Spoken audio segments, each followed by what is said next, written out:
નમસ્કાર મિત્રો, સ્વાગત છે તમારું આપણી આ યુટ્યુબ ચેનલમાં જેનું નામ છે ગુજરાતી જીકેની જમાવટ।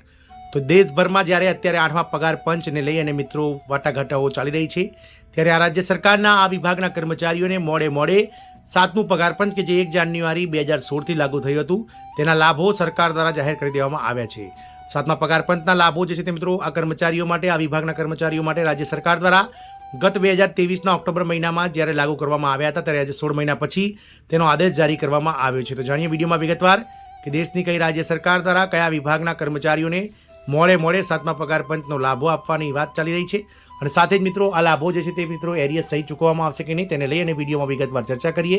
તો વિડીયોના અંત સુધી આપ બન્યા રહો। જો ચેનલમાં આપ નવા હોય તો અમારી ચેનલને તમે લાઇક, શેર, સબસ્ક્રાઇબ કરી બાજુમાં રહેલું બેલ આઇકોન દબાવીને ઓલ નોટિફિકેશન ઓન કરી લો, જેથી કરીને ચેનલ પર મૂકવામાં આવતા વિવિધ ભરતીઓના નોટિફિકેશન, વિવિધ ભરતીઓના પરિણામ, જીકેના વિડીયોઝ અને સરકારી કર્મચારી પેન્શન યોજનાઓને લગતા આવા પરિપત્રો તમને અમારા ચેનલના માધ્યમથી સરળતાથી ઉપલબ્ધ થઈ જાય। તો આ કર્મચારીઓને 7મા પગાર પંચનો લાભ મળશે। 16 મહિના પછી આદેશ જારી થયો છે।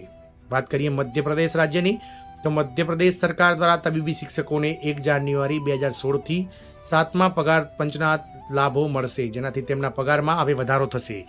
જો કે 15 મહિનાના બાકી લેણા અંગેની પરિસ્થિતિ સ્પષ્ટ થઈ નથી। મધ્યપ્રદેશ સરકારી મેડિકલ અને ડેન્ટલ કોલેજોમાં કાર્યરત 1500 મેડિકલ શિક્ષકોને 7મા સુધારેલા પગાર ધોરણનો લાભ મળશે। આ લાભ હવે 1 જાન્યુઆરી 2016થી આપવામાં આવશે। તબીબી શિક્ષણ વિભાગે 2 દિવસ પહેલા જ તેના આદેશો જારી કર્યા છે। જો કે કેબિનેટે 4 ઓક્ટોબર 2023ના રોજ તેને મંજૂરી આપી હતી।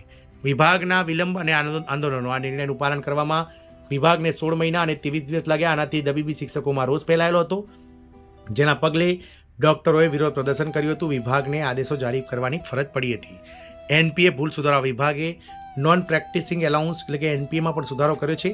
હવે તબીબી શિક્ષકોના પગારમાં વધારો થશે, જેનાથી તેમની આર્થિક સ્થિતિ વધુને વધુ મજબૂત બનશે। 2016થી 18 સુધીના બાકી રકમની ઇસ્યુ કરવાની વાત થઈ છે। તો રાજ્ય સરકારના કર્મચારીઓને 1 જાન્યુઆરી 2016થી લઈ 7મા પગાર પંચના જે છે તે મિત્રો લાભો મળ્યા હતા, પરંતુ તબીબી શિક્ષકોને 1 એપ્રિલ 2018થી તેનો લાભ આપવામાં આવ્યો હતો। તબીબી શિક્ષકોએ આનો સતત વિરોધ કર્યો।